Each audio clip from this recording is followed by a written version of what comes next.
Hello po sa inyong lahat mga kabaryan. Nandito na naman po ako, si Pinoy Coin Hunter, para atin pong pag-usapan ang tungkol dito sa mga 10 centavos or centimos ni online seller dito. At ang atin pong pakay dito ay atin pong alamin kung magkano yung kanyang mga presyo rito sa kanyang mga 10 centavos at saka centimos coin na ito. At ayan, nakikita po natin dito na meron po siyang apat na mga piraso.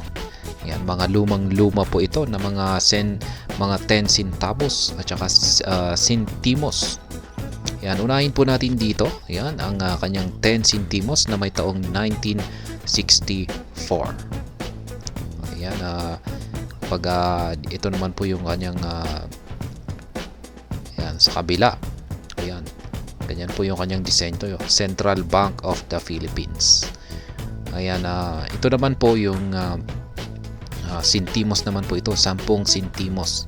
Ito naman po ay si ayan, Francisco Baltasar. Ayan, hindi gaano mabasa. Ayan, pero parang may error siya. Ayan, pag mapapansin natin ay parang medyo parang bumaon.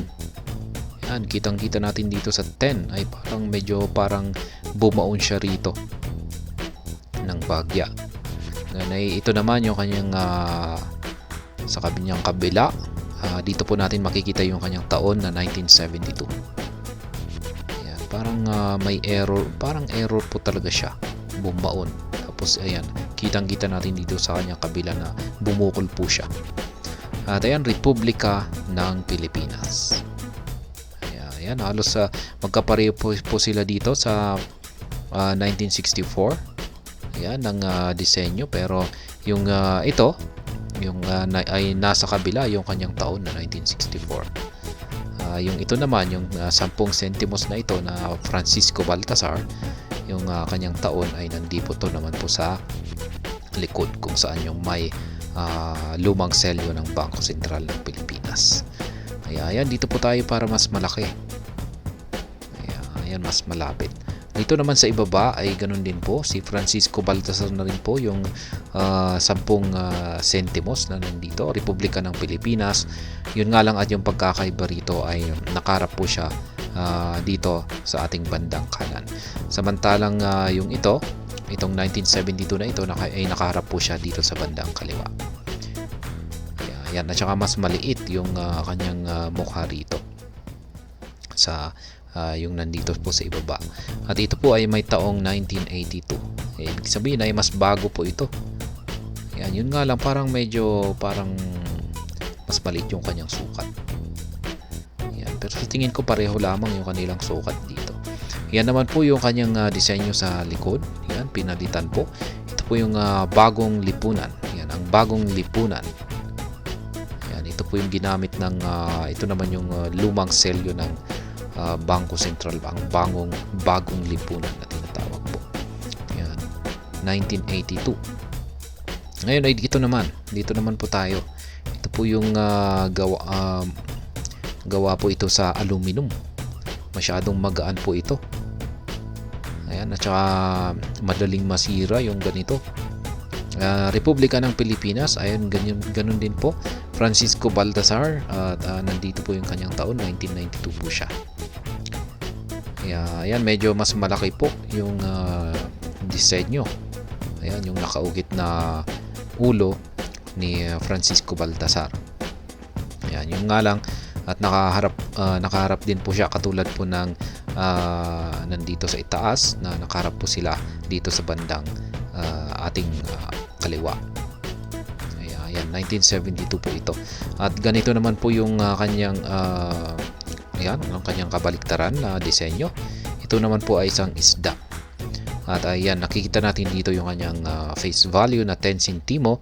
At dito sa ibaba ay ang Pandaka pygmaea. Yan po yung nakaukit dito or nakasulat dito. Ang scientific name ng isda na nakaukit dito. Ito po yung maliliit na uri ng isda. Ayan, 10 centimo. Ayan po yung kanyang mga apat na piraso mga 10 centimo at saka 10 centavos. Nag-iisa lamang po yung kanyang 10 centavos dito.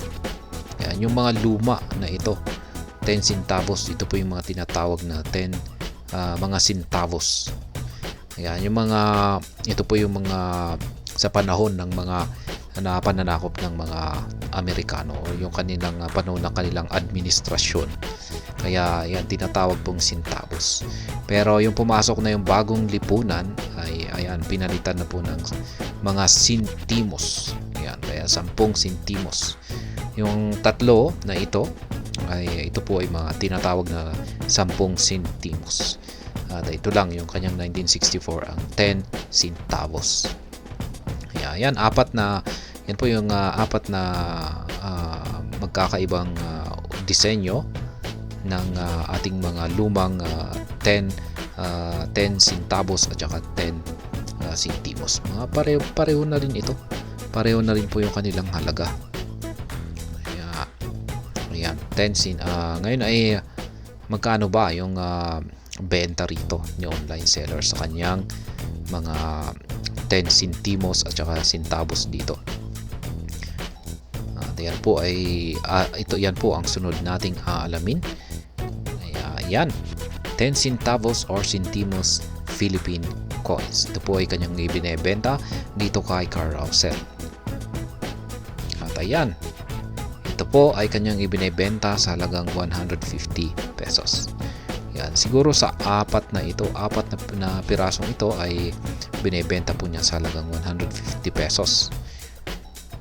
Ayan, check na rin sa description. Yan, 10 centavos or centimos Philippine coins. English series, Filipino series, ang bagong lipunan series, Flora and Fauna series. Yan po.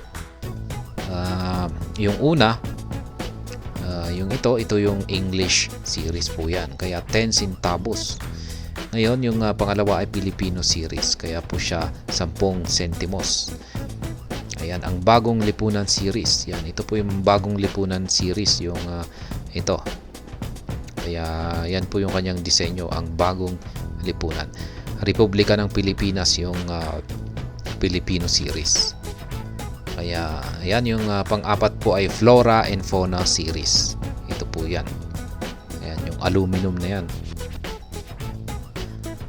Ngayon ay ayan, sa tingin ko ay binebenta po niya lahat yung apat na pirasong ito sa halagang 150 pesos. At hindi po tig-iisa. Ayan, lahat na yan 150 pesos.